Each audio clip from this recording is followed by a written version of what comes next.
Well, I suppose sometimes you need to make a grand entrance, right? This is my low-key version of the Kool-Aid Man, but that's okay. The project du jour is installing a pocket door.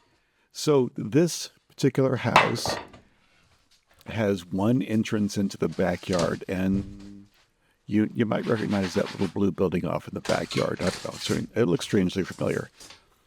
But between the master bedroom and the backyard door, there's no direct access. So let's punch a great big hole in the wall and see if we can make this a little bit easier.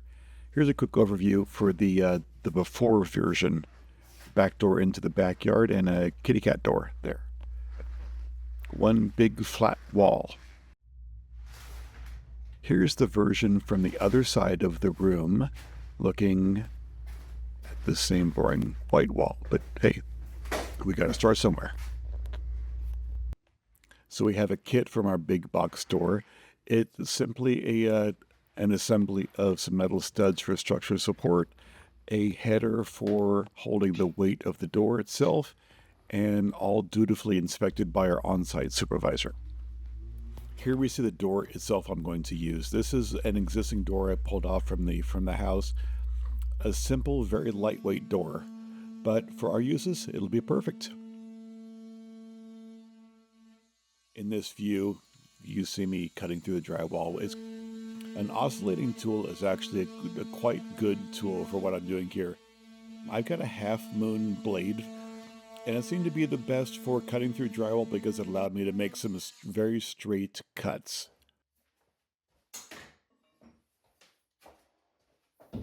Oh, here we go.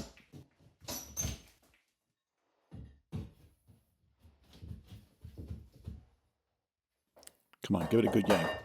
There you go. Come on, good. Ah, there we go.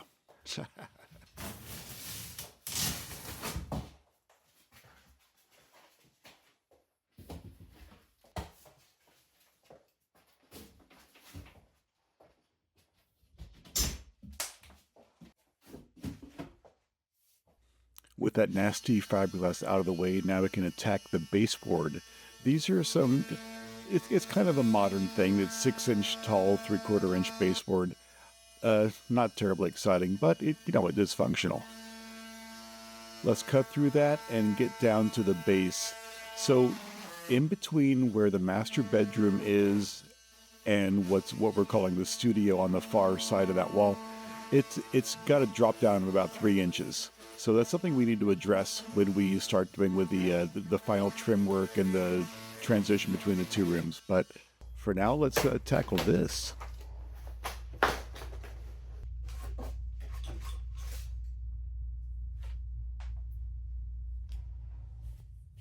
One of the limitations we have to deal with is a couple of outlets, one on the bedroom side, one on the studio side. Those are going to help define where the pocket door will start and stop. In this case, stop.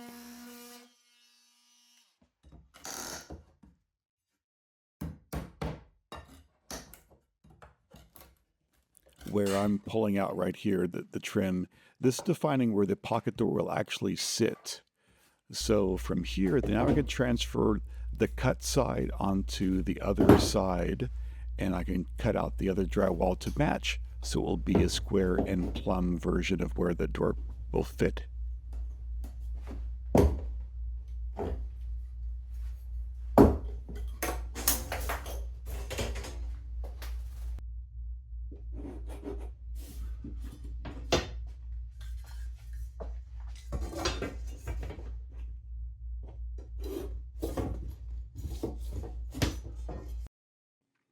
One thing to note here, this side is more open than what I will actually need for the finished dimensions because I need to install the door from this side.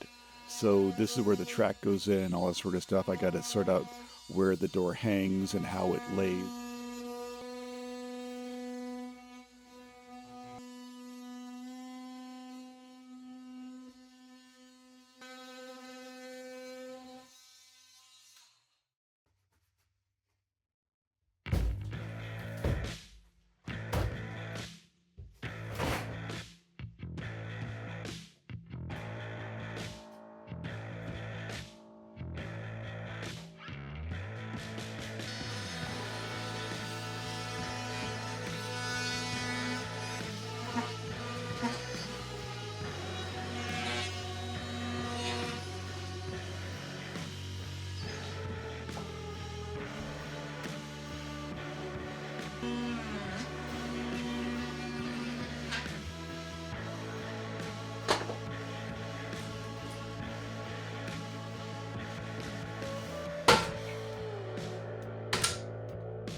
And with that footer out, now we've defined the opening. So here's a quick look, the passageway through. There's the door that's going to be inside, and a look from the bedroom side. A little bit more deconstruction to do, but we're really, really close. Now let's jump on to the, oh, that was a cute trick, I like that. Let's jump on to the hardware that actually hangs the pocket door itself. We have to measure here, make sure things are square and proper, no foreshadowing at all, and let's just see what happens here.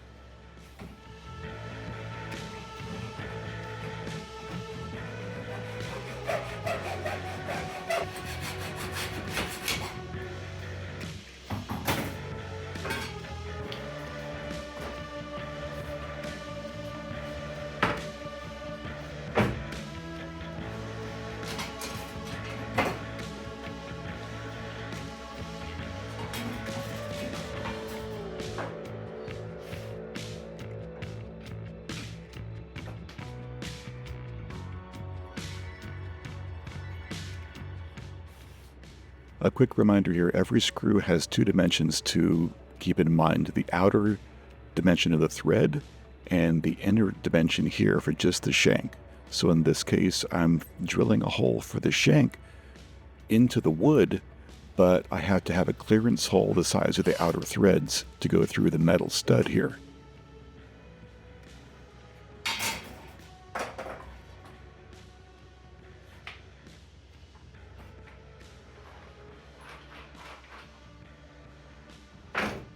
Some quick geography. I've got the part at the top of the screen, that's the passage side. This is where you'll actually see it, so that's where it's trimmed out. This I'm cutting back a little bit so I have clearance to install the door in and then slide it over into the seam for the passage side.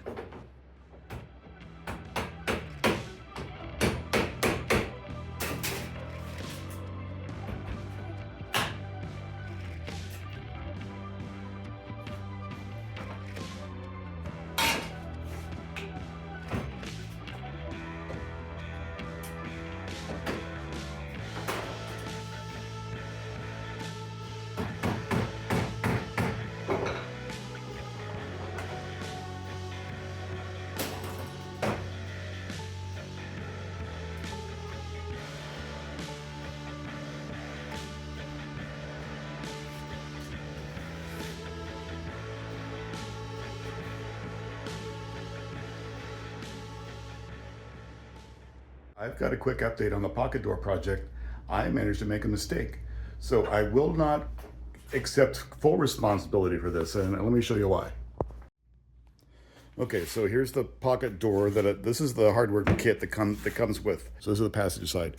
One of the most important dimensions is the overall length of this, right? The only other dimension being as critical as the height. You cut the length of this kit to make for, it comes for like 36-inch doors. So here's what we're dealing with in the dimensions right here. It shows where to cut it, okay, which seems simple enough. So there's markings on these 2.8, 2.10, but they could have just said, 2.4 is actually a 28-inch door. So my door is 28 inches. So looking at this, I thought that one, 2.2, was 28 inches. It is actually 2.4. So I cut this 4 inches short. But look at this. I actually measured this. This typeface is 50 thousandths of an inch tall. That's 1.25 millimeters tall. The second most important dimension in this entire project is tiny, tiny, tiny. It's a little bit frustrating, but the good thing is this is salvageable because to fix this, I'm just gonna put this piece back on. This adds 4 inches on there and just chop the piece there. So now this, here it is, and with the end plate as well. So this is now more than 56 inches, which is what twice of a 28-inch door is. So that's the update. So a quick fix on that end, and you'll never see it because it's going to be deep in the pocket.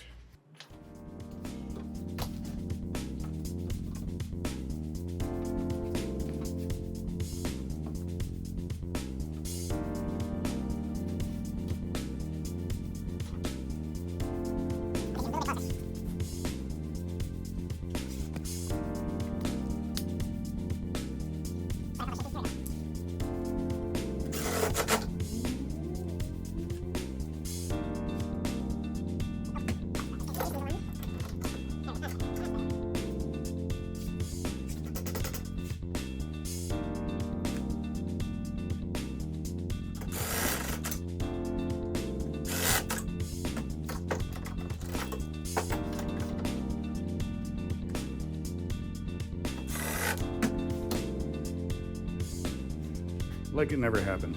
It feels decently smooth. I think it'll be okay. So with those shenanigans out of the way, let's continue. So now I get to make up the studs, the vertical studs, defining the opening and closing part of the door. So here is, I think this one is the face where the door is actually going to smack into. This is just basic pine, but I am going to face this with some 3/4 inch poplar, some paint grade poplar.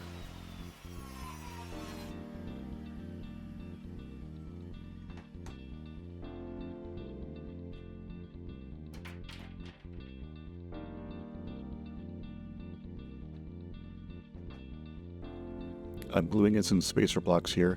The structural member that I'm going to put in is going to be encased with the drywall, and then the 3/4 inch poplar is going to go on the face, and then finally the 3/4 inch by 2 1/4 trim is going to hide that edge of the drywall. So it all makes sense once I get a few more steps down the line.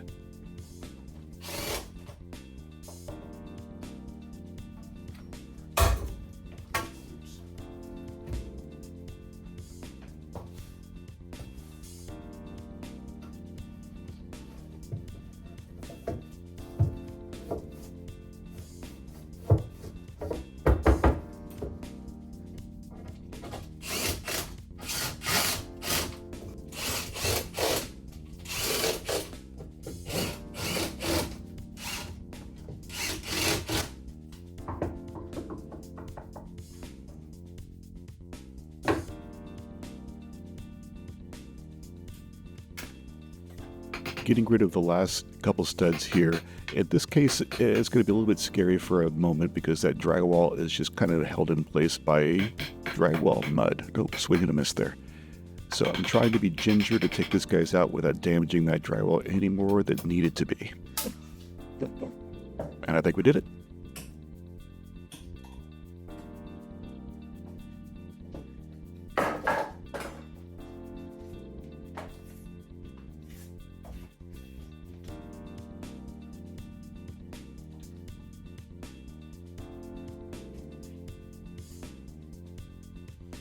So with that out of the way, I could define that final opening size. So this is going to be filled up with straight drywall that's going to be mudded over and textured and whatnot.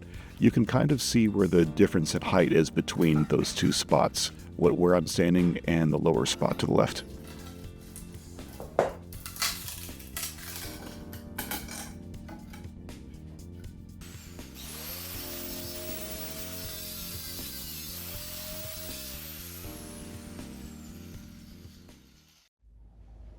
All right, end of day 3. This is where we're at so far. Pulled out the extra stud. We need 56, 57 inches across, sorry for the shadow, across for the width. I had to pull that stud out.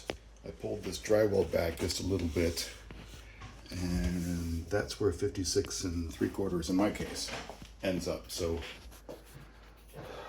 not too bad for 3 days of work. So next is put in the end jam on this end, and the interesting thing is this is this top is very sloped. It's hard to see from video, but this, oh, maybe you can see it. It's pretty well sloped. This roof is sloped down several inches, so there's about a 3-inch gap here, and this frame is touching up at this end, at the far end. So it'll be interesting to see how this guy goes, but we're getting a lot closer. So that's where we're going to leave it for now, but next video will be the completion, part 2.